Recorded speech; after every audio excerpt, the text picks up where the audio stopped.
ਜੂਨ 1984 ਘੱਲੂਘਾਰੇ ਦੇ 40 ਸਾਲ ਬੀਤਣ ਤੇ ਸਿੱਖ ਸੰਗਤਾਂ ਵੱਲੋਂ ਸ਼ਹੀਦੀ ਸਮਾਗਮ ਨਿਊਯਾਰਕ ਦੇ ਗੁਰਦੁਆਰਾ ਸਾਹਿਬ ਸਿੱਖ ਕਲਚਰਲ ਸੁਸਾਇਟੀ ਵਿਖੇ ਬੜੀ ਹੀ ਸ਼ਰਧਾ ਭਾਵਨਾ ਦੇ ਨਾਲ ਕਰਵਾਇਆ ਗਿਆ। ਇਸ ਮੌਕੇ ਸ਼੍ਰੀ ਅਖੰਡ ਪਾਠ ਸਾਹਿਬ ਦੇ ਭੋਗ ਪਾਏ ਗਏ ਉਪਰੰਤ ਇਲਾਹੀ ਬਾਣੀ ਦਾ ਕੀਰਤਨ ਹੋਇਆ। ਇਸ ਮੌਕੇ ਜੂਨ 84 ਘੱਲੂਘਾਰੇ ਤੇ 40 ਸਾਲਾਂ ਦੇ ਸੰਘਰਸ਼ ਦੌਰਾਨ ਸ਼ਹੀਦ ਹੋਏ ਸਿੰਘਾਂ ਦੀਆਂ ਤਸਵੀਰਾਂ ਦੀ ਪ੍ਰਦਰਸ਼ਨੀ ਵੀ ਲਗਾਈ ਗਈ ਤਾਂ ਜੋ ਆਉਣ ਵਾਲੀ ਪੀੜ੍ਹੀ ਨੂੰ ਵੀ ਸਿੱਖ ਸੰਘਰਸ਼ ਵਿੱਚ ਆਪਣਾ ਵਡਮੁੱਲਾ ਯੋਗਦਾਨ ਪਾਉਂਦਿਆਂ ਸ਼ਹੀਦ ਹੋਏ ਸਿੰਘਾਂ ਬਾਰੇ ਜਾਣਕਾਰੀ ਦਿੱਤੀ ਜਾ ਸਕੇ। ਇਸ ਮੌਕੇ ਭਾਈ ਹਿੰਮਤ ਸਿੰਘ ਨੇ ਦੱਸਿਆ ਕਿ ਭਾਰਤ ਸਰਕਾਰ ਵੱਲੋਂ ਲਗਾਤਾਰ ਸਿੱਖਾਂ ਤੇ ਤਸ਼ੱਦਦ ਢਾਇਆ ਜਾ ਰਿਹਾ ਹੈ। ਹੁਣ ਭਾਰਤ ਸਾਜ਼ਿਸ਼ਾਂ ਕਰਕੇ ਵਿਦੇਸ਼ਾਂ ਵਿੱਚ ਵਸਦੇ ਸਿੱਖਾਂ ਨੂੰ ਨਿਸ਼ਾਨਾ ਬਣਾ ਕੇ ਕਤਲ ਕਰਵਾ ਰਿਹਾ ਹੈ। ਕੈਨੇਡਾ ਵਿੱਚ ਭਾਈ ਹਰਦੀਪ ਸਿੰਘ ਨਿੱਜਰ ਦੀ ਸ਼ਹਾਦਤ ਅਤੇ ਅਮਰੀਕਾ ਵਿੱਚ ਸਿੱਖ ਆਗੂ ਗੁਰਪਤਵੰਤ ਸਿੰਘ ਪੰਨੂ ਦੇ ਕਤਲ ਦੀ ਸਾਜ਼ਿਸ਼ ਦਾ ਪਰਦਾਫਾਸ਼ ਹੋਇਆ ਹੈ। ਹੁਣ ਦੁਨੀਆ ਨੂੰ ਪਤਾ ਹੈ ਕਿ ਭਾਰਤ ਵੱਲੋਂ ਸਿੱਖਾਂ ਨੂੰ ਕਿਵੇਂ ਦਬਾਇਆ ਜਾ ਰਿਹਾ ਹੈ। ਸਿੱਖਾਂ ਲਈ ਆਜ਼ਾਦ ਸਿੱਖ ਰਾਜ ਖਾਲਿਸਤਾਨ ਹੀ ਆਜ਼ਾਦੀ ਦਾ ਤੇ ਇਹਨਾਂ ਜ਼ੁਲਮਾਂ ਤੋਂ ਛੁਟਕਾਰਾ ਪਾਉਣ ਦਾ ਇੱਕੋ ਇੱਕ ਰਾਹ ਹੈ।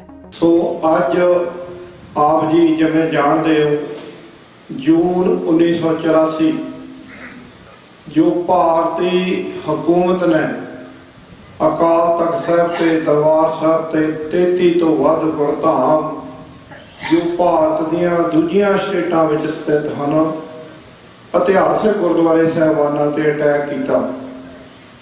ਸੰਤ ਗਿਆਨੀ ਜਰਨੈਲ ਸਿੰਘ ਖਾਲਸਾ ਭਿੰਡਰਾਂਵਾਲੇ ਉਹਨਾਂ ਦੀ ਅਗਵਾਈ ਦੇ ਵਿੱਚ ਲੜਿਆ ਗਿਆ ਇਹ ਯੁੱਧ ਸੰਘਰਸ਼ ਭਾਰਤੀ ਹਕੂਮਤ ਦੇ ਖਿਲਾਫ। ਆਪ ਜੀ ਨੂੰ ਪਤਾ ਆ ਇਹ ਜੋ ਵਰਾ ਆ 40 ਵਰੇ ਹੋ ਗਏ ਹਨ।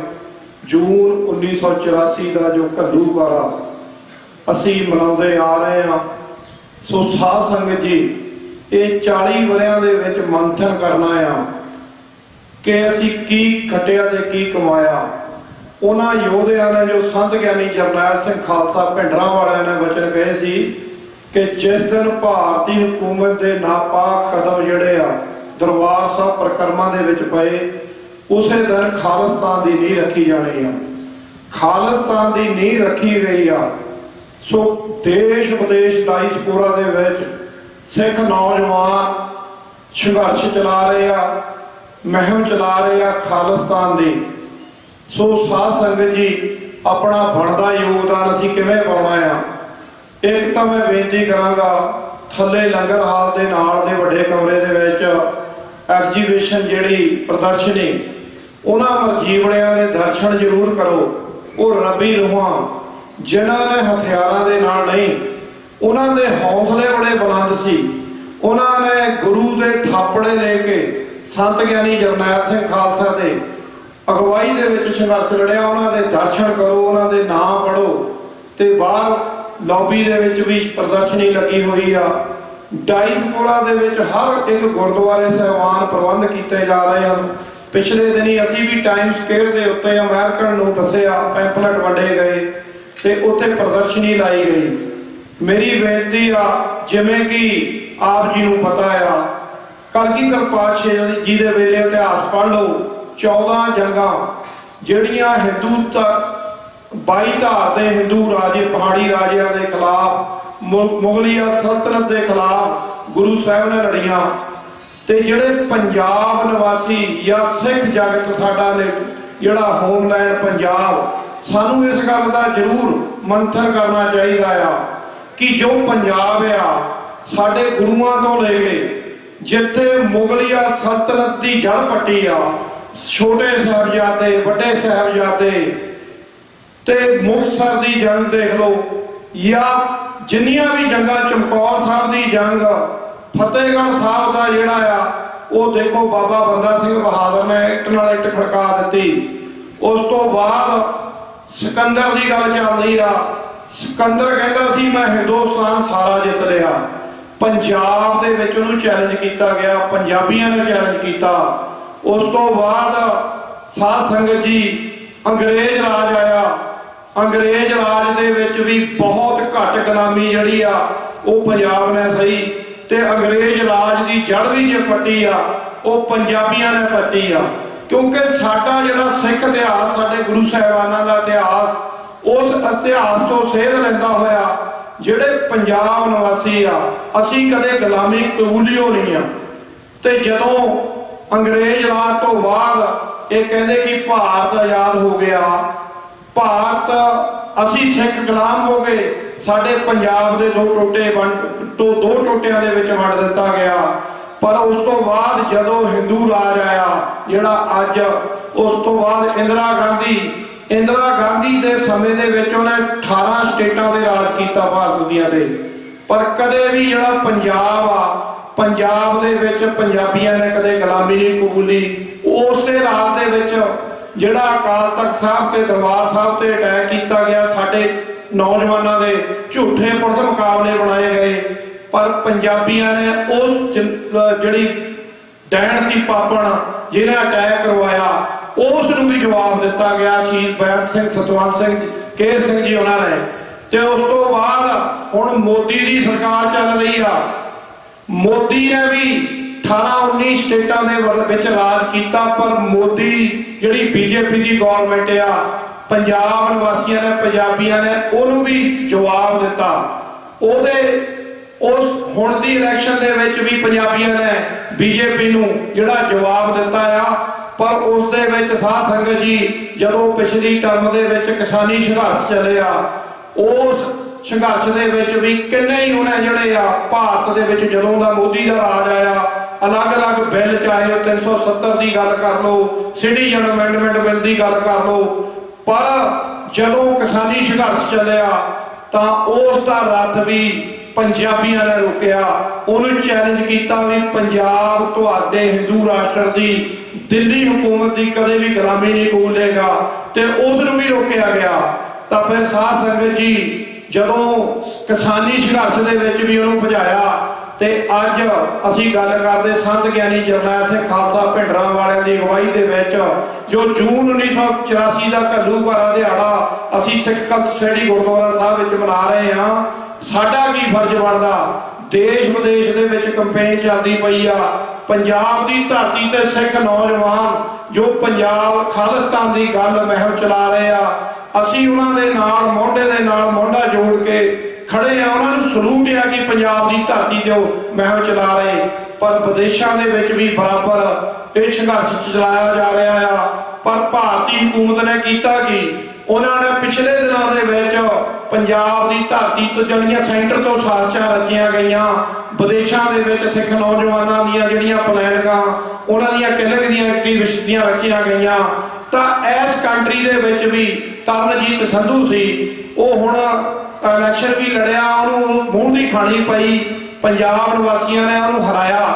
ਪਰ ਉਹਦੇ ਕਾਰਜਕਾਲ ਦੇ ਵੇਲੇ ਇੱਥੇ ਅਮਰੀਕਾ ਦੇ ਵਿੱਚ ਪਲਾਟ ਰਚੇ ਗਏ। ਗੁਰਪਤਵੰਤ ਸਿੰਘ ਪੰਨੂ ਦਾ ਜਿਹੜਾ ਉਹ ਨੰਗਾ ਹੋਇਆ FBI ਦਾ ਬੰਦਾ ਉਹਨਾਂ ਨੇ ਨਿਖਲ ਗੁਪਤਾ ਨੇ ਹਾਇਰ ਕੀਤਾ, ਉਹ ਰਿਪੋਰਟ ਕੋਰਟ ਦੇ ਵਿੱਚ ਦਰਜ ਆ। ਉਹਨਾਂ ਨੇ ਇਹ ਵੀ ਗੱਲ ਕਹੀ ਕਿ CC1 ਬੰਦਾ ਜਿਹੜਾ ਭਾਰਤੀ ਡਿਪਲੋਮੈਟ ਏਜੰਸੀਆਂ ਦਾ, ਉਹਦੀ ਗਾਈਡੈਂਸ ਦੇ ਨਾਲ ਇਹ ਸਾਰਾ ਜਿਹੜਾ ਪਲਾਟ ਰਚਣ ਦੀਆਂ ਪਲੈਨਿੰਗਾਂ ਹੋ ਰਹੀਆਂ ਸਨ। ਸਿੱਖ ਐਕਟੀਵਿਸਟ ਜਿਹੜੇ ਵਿਦੇਸ਼ਾਂ 'ਚ ਖਾਲਿਸਤਾਨ ਦੀ ਗੱਲ ਕਰਦੇ ਆ, ਤਾਂ ਹੁਣ ਉਹ CC1 ਜਿਹੜਾ ਕਿ ਕੋਰਟ ਦਿੱਤਾ ਗਿਆ ਸੀ ਇੱਥੇ ਜਦੋਂ ਕੇਸ ਸਬਮਿਟ ਹੋਇਆ ਨਿਊਯਾਰਕ ਦੀ ਕੋਰਟ ਦੇ ਵਿੱਚ, ਅੱਜ ਉਹ ਵੀ ਬੰਦਾ ਨੰਗਾ ਹੋ ਗਿਆ। ਉਸ ਬੰਦੇ ਦਾ ਨਾਮ ਆ ਵਿਕਰਮ ਯਾਦਵ, ਜਿਹੜਾ ਕਿ ਭਾਰਤੀ ਡਿਪਲੋਮੈਟ ਸਮੰਤ ਗੋਇਲ ਦਾ ਨਾਮ ਆਉਂਦਾ ਆ, ਜਿਨ੍ਹਾਂ UK ਦੇ ਵਿੱਚ ਸਿੱਖ ਐਕਟੀਵਿਸਟ ਨੂੰ ਜਿਹੜਾ ਕੁਝ ਪਨਾਹੀ ਕੀਤੀ, ਕਿਵੇਂ ਉਹਨਾਂ ਨੂੰ ਚੁੱਕ ਕੇ ਲਿਜਾ ਕੇ ਭਾਰਤ ਦੀਆਂ ਜੇਲ੍ਹਾਂ ਦੇ ਵਿੱਚ ਡੱਕ ਕੇ ਤਸ਼ੱਦਦ ਢਾਉਣਾ ਆ। ਪਰ ਉਸਦੇ ਨਾਲ ਜਿਹੜਾ ਅਜੀਤ ਡੋਵਲ, ਉਹਦਾ ਵੀ ਨਾਮ ਨਸ਼ਰ ਹੋਇਆ ਆ। ਪਰ ਅੱਜ ਸਾਡਾ ਫਰਜ਼ ਇਹ ਬਣਦਾ ਕਿ ਅਸੀਂ ਕੋਈ ਵਿਦੇਸ਼ਾਂ ਵਿੱਚ ਕਿਸੇ ਨੇ ਹਥਿਆਰ ਚੱਕਣ ਦੀ ਲੋੜ ਨਹੀਂ।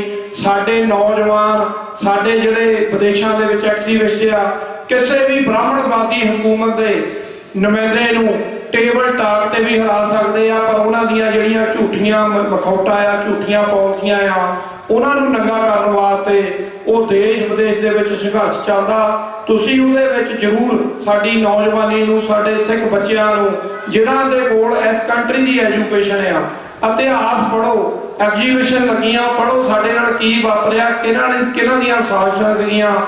ਅਸੀਂ ਜਿਹੜਾ ਪੰਜਾਬ ਨੇ ਕਦੇ ਗੁਲਾਮੀ ਕਬੂਲੀ ਹੀ ਨਹੀਂ ਆ। ਪੰਜਾਬ ਨਿਵਾਸੀਆਂ ਨੇ ਸਮੇਂ ਦੇ ਉੱਤੇ ਦੱਸਿਆ ਕਿ ਅਸੀਂ ਭਾਰਤੀ ਹਕੂਮਤ ਦੇ ਕਦੇ ਗੁਲਾਮ ਨਹੀਂ ਹੋ ਰਹਿਣਾ। ਉਸ ਪੰਜਾਬ ਨੇ ਆਜ਼ਾਦ ਹੋ ਕੇ ਰਹਿਣਾ ਆ।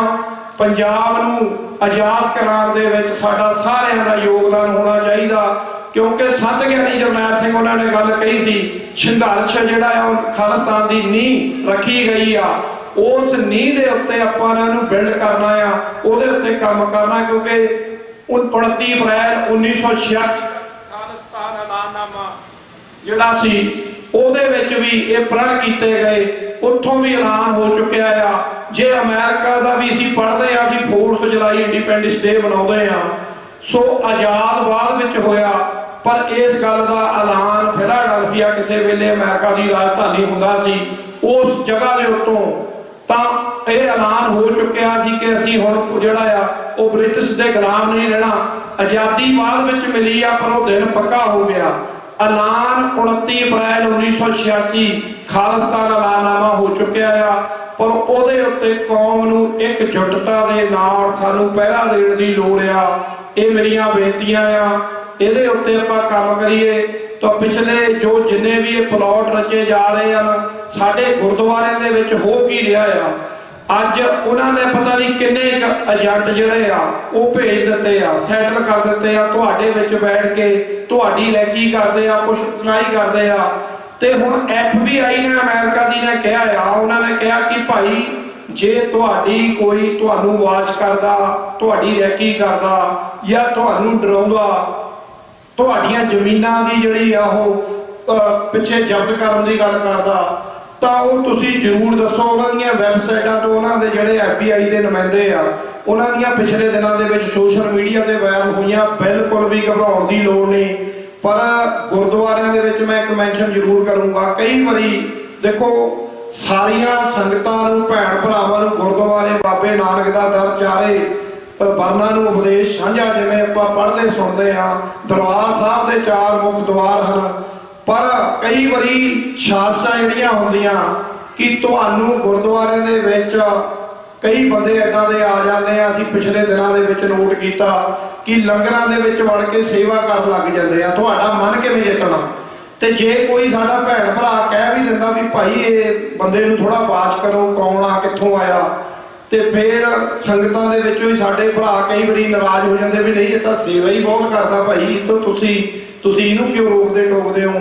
ਸੇਵਾ ਦੇ ਰੋਕਣ ਟੋਕਣ ਦੀ ਕੋਈ ਗੱਲ ਨਹੀਂ ਹੈ, ਪਰ ਜਦੋਂ ਖਾਲਿਸਤਾਨੀ ਐਕਟੀਵਿਸਟ ਨੂੰ ਵਾਚ ਕਰਦਾ ਆ, ਉਹਨਾਂ ਦੀ ਪੁਸ਼ਤ ਬਣਾਈ ਕਰਦਾ ਆ, ਉਹਨਾਂ ਦੇ ਉੱਤੇ ਅੱਖ ਰੱਖਦਾ ਆ, ਤੇ ਫਿਰ ਪ੍ਰਬੰਧਕਾਂ ਦਾ, ਸੰਗਤਾਂ ਦਾ, ਸਾਰਿਆਂ ਦਾ ਬਰਾਬਰ ਫਰਜ਼ ਬਣਦਾ ਕਿ ਕੌਣ ਆ, ਕਿੱਥੋਂ ਨਵਾਂ ਇੱਕਦਮ ਆ ਕੇ ਤੁਹਾਡੀ ਰੈਕੀ ਕਰਦਾ ਜਾਂ ਸੰਗਤਾਂ ਦੇ ਵਿੱਚ ਤਫਾੜ ਪੈਦਾ ਕਰਦਾ। ਇਹਨਾਂ ਗੱਲਾਂ ਦੇ ਉੱਤੇ ਵੀ ਸਾਨੂੰ ਸਾਰਿਆਂ ਨੂੰ ਤਵੱਜੋ ਦੇਣ ਦੀ ਲੋੜ ਆ।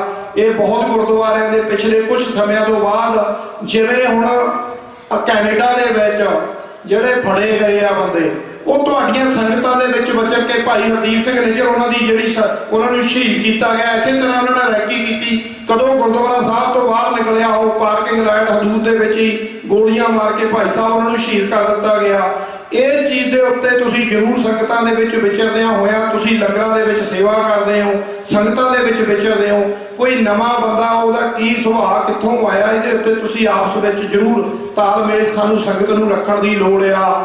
ਜਿਹੜੇ 3 ਫੜੇ ਗਏ ਆ ਕੈਨੇਡਾ ਦੇ ਵਿੱਚ, ਇੱਕ ਹੁਣ ਬਾਅਦ ਚ 4ਥਾ ਨੰਬਰ ਵੀ ਆ ਗਿਆ, ਉਹ 3 ਬੰਦਿਆਂ ਦੀ ਜਦੋਂ ਪਿਛਲੀ ਸਾਰਾ ਬਾਇਓਡੇਟਾ ਨਿਕਲਿਆ, ਅਖਬਾਰਾਂ ਦੇ ਵਿੱਚ ਨਸ਼ਰ ਹੋਇਆ, ਤਾਂ ਪੰਜਾਬ ਦੇ 3 ਖਿੱਤੇ ਆ, 3 ਖਿੱਤਿਆਂ ਦੇ ਵਿੱਚੋਂ ਇੱਕ ਮਾਝਾ, ਮਾਲਵਾ, ਦੁਆਬਾ, ਉਹ 3 ਖਿੱਤਿਆਂ ਦੇ ਵਿੱਚੋਂ ਜਿਹੜੇ 3 ਬੰਦੇ ਪਹਿਲਾਂ ਫੜੇ ਗਏ ਆ, ਉਹਨਾਂ ਦਾ ਇੱਕ ਬੰਦਾ 3 ਖਿੱਤਿਆਂ ਦੇ ਵਿੱਚੋਂ ਚੁਣਿਆ ਗਿਆ। ਉਹ ਤੁਹਾਨੂੰ ਭਾਰਤੀ ਹਕੂਮਤ ਦਾ ਜਿਹੜਾ ਸਿਸਟਮ ਆ, ਨੈਟਵਰਕ, ਜਿਹੜੀਆਂ ਏਜੰਸੀਆਂ ਕੰਮ ਕਰਦੀਆਂ ਆ, ਉਹ ਕਿਵੇਂ, ਜਿਵੇਂ ਹੁਣ ਪਹਿਲਾਂ ਦੱਸਿਆ ਗਿਆ ਕਿ ਉਹਨਾਂ ਨੇ ਘੱਲੂ ਘਾਰੇ ਨੂੰ ਇੱਕ ਨਾਂ ਦਿੱਤਾ ਸੀ, ਬੁੱਡਰੋਜ਼ ਜਾਂ ਸਾਕਾ ਨੀਲਾ ਤਾਰਾ, ਬਲੂ ਸਟਾਰ ਕਹਿੰਦੇ ਸੀ। ਤਾਂ ਇਹ 3 ਬੰਦਿਆਂ ਨੂੰ ਅਲੱਗ-ਅਲੱਗ ਖਿੱਤਿਆਂ ਜੋ ਪੰਜਾਬ ਦੇ ਵਿੱਚੋਂ ਚੁਣ ਕੇ ਉਹਨਾਂ ਨੇ ਇਹ ਦਰਸਾਉਣ ਦੀ ਕੋਸ਼ਿਸ਼ ਕੀਤੀ ਆ ਕਿ ਪੰਜਾਬ ਖਾਲਿਸਤਾਨੀਆਂ ਨੂੰ ਮਾਰਨ ਲਈ ਇਕੱਠਾ ਆ, ਪਰ ਇਹ ਉਹਨਾਂ ਦੀ ਆਪਣੀ ਸਾਜ਼ਿਸ਼ ਆ। ਪਰ ਪਿਛਲੇ ਦਿਨਾਂ ਦੇ ਵਿੱਚ ਪੰਜਾਬ ਨਿਵਾਸੀਆਂ ਨੇ ਦੱਸਿਆ ਕਿ ਜੇ ਭਾਈ ਅਮਰਤਪਾਲ ਸਿੰਘ ਐਡੇ ਵੱਡੇ ਮਾਰਜਨ ਦੇ ਨਾਲ ਜਿੱਤ ਸਕਦਾ ਆ, ਜੇ ਭਾਈ ਸਰਬਜੀਤ ਸਿੰਘ ਐਡੇ ਵੱਡੇ ਮਾਰਜਨ ਦੇ ਨਾਲ ਜਿੱਤ ਸਕਦਾ ਆ, ਤਾਂ ਪੰਜਾਬ ਨਿਵਾਸੀ ਕਿਸੇ BJP ਨੂੰ, ਕਾਂਗਰਸੀ ਨੂੰ, ਆਮ ਆਦਮੀ ਪਾਰਟੀ ਨੂੰ ਬਿਲਕੁਲ ਵੀ ਬਰਦਾਸ਼ਤ ਪੰਜਾਬ ਦੀ ਧਰਤੀ ਤੇ ਨਹੀਂ ਕਰ ਸਕਦੇ। ਪੰਜਾਬੀਆਂ ਦੇ ਵਿੱਚ ਕਾਣੇ ਆ, ਉਹਨਾਂ ਨੇ ਆਜ਼ਾਦ ਇੱਕ ਦਿਨ ਹੋ ਕੇ ਰਹਿਣਾ ਆ। ਸਾਡੇ ਜਿਹੜੇ ਰੈਫਰੈਂਡਮ ਵੀ ਹੋਏ ਆ ਬਾਹਰਲੀਆਂ ਸਟੇਟਾਂ ਦੇ ਵਿੱਚ, ਉਹਨਾਂ ਨੇ ਵੀ ਦੱਸਿਆ, ਕਈ ਵਾਰੀ ਪ੍ਰਚਾਰ ਹੁੰਦਾ ਕਿ ਖਾਲਿਸਤਾਨੀ 2 4 5 7 ਕੀ ਹਨ। ਇਹ ਬਿਲਕੁਲ ਗਲਤ ਗੱਲ ਆ ਸਾਧ ਸੰਗਤ ਜੀ। ਜਿਹੜੇ 1.5 ਲੱਖ ਬੰਦਾ ਰੈਫਰੈਂਡਮ ਦੇ ਵਿੱਚ ਆ ਕੇ ਵੋਟਾਂ ਪਾ ਕੇ ਗਿਆ, ਉਹ ਕੌਣ ਸਨ? ਉਹ ਖਾਲਿਸਤਾਨੀ ਆ। ਉਹ ਪੰਜਾਬ ਨੂੰ ਆਜ਼ਾਦ ਦੇਖਣਾ ਚਾਹੁੰਦੇ ਆ। ਇਸ ਗੱਲ ਦੇ ਉੱਤੇ ਸਾਨੂੰ ਬਿਲਕੁਲ ਘਬਰਾਉਣਾ ਨਹੀਂ ਆ। ਸਾਰਾ ਜਿਹੜਾ ਸਿੱਖ ਨੇਸ਼ਨ ਆ, ਪੰਜਾਬ ਹੋਮਲੈਂਡ ਆ, ਉਹ ਖਾਲਿਸਤਾਨ ਚਾਹੁੰਦਾ ਆ ਤੇ ਪੰਜਾਬ ਨੇ ਆਜ਼ਾਦ ਹੋ ਕੇ ਰਹਿਣਾ ਆ। ਤੇ ਇਹਦੇ ਉੱਤੇ ਆਪਾਂ ਨੂੰ ਕੰਮ ਕਰਨ ਦੀ ਲੋੜ ਆ। ਅੱਜ ਸੱਚੀ ਤੇ ਸੁੱਚੀ ਸ਼ਰਧਾਂਜਲੀ ਘੱਲੂਘਾਰਾ ਦੇ ਵਿੱਚ ਅਸੀਂ ਮਨਾ ਰਹੇ ਹਾਂ ਜੂਨ 1984 ਦਾ। ਉਹਨਾਂ ਸ਼ਹੀਦਾਂ ਨੂੰ ਇਹੀ ਹੋਵੇਗੀ ਜੇ ਅਸੀਂ ਆਪਣੇ ਕੌਮੀ ਘਰ ਵਾਸਤੇ ਇਕੱਠੇ ਹੋ ਕੇ ਇਕਜੁੱਟਤਾ ਦੇ ਨਾਲ ਕੰਮ ਕਰਾਂਗੇ। ਸੋ ਇੰਨੀਆਂ ਬੇਨਤੀਆਂ ਪ੍ਰਵਾਨ ਕਰ ਰਹੀਆਂ। ਮੈਂ 5 ਨਾਰੇ ਖਾਲਿਸਤਾਨ ਦੇ ਲਾਉਣੇ ਆ। ਕਿਉਂਕਿ ਡਾਕਟਰ ਅਮਰਜੀਤ ਸਿੰਘ ਹੋਣੀ ਅੱਜ ਨਹੀਂ ਆਏ, ਤਾਂ ਜ਼ੋਰ ਦੇ ਨਾਲ ਤੁਸੀਂ ਸਾਰਿਆਂ ਨੇ ਜਵਾਬ ਦੇਣਾ। ਉਪਰੰਤ ਸਮਾਪਤੀ ਕਰਨੀ ਆ ਜੀ। ਖਾਲਿਸਤਾਨ ਜਿੰਦਾਬਾਦ, ਖਾਲਿਸਤਾਨ ਜਿੰਦਾਬਾਦ, ਖਾਲਿਸਤਾਨ ਜਿੰਦਾਬਾਦ, ਖਾਲਿਸਤਾਨ ਜਿੰਦਾਬਾਦ, ਖਾਲਿਸਤਾਨ ਜਿੰਦਾਬਾਦ। ਵਾਹਿਗੁਰੂ ਜੀ ਕਾ ਖਾਲਸਾ, ਵਾਹਿਗੁਰੂ ਜੀ ਕੀ ਫਤਿਹ।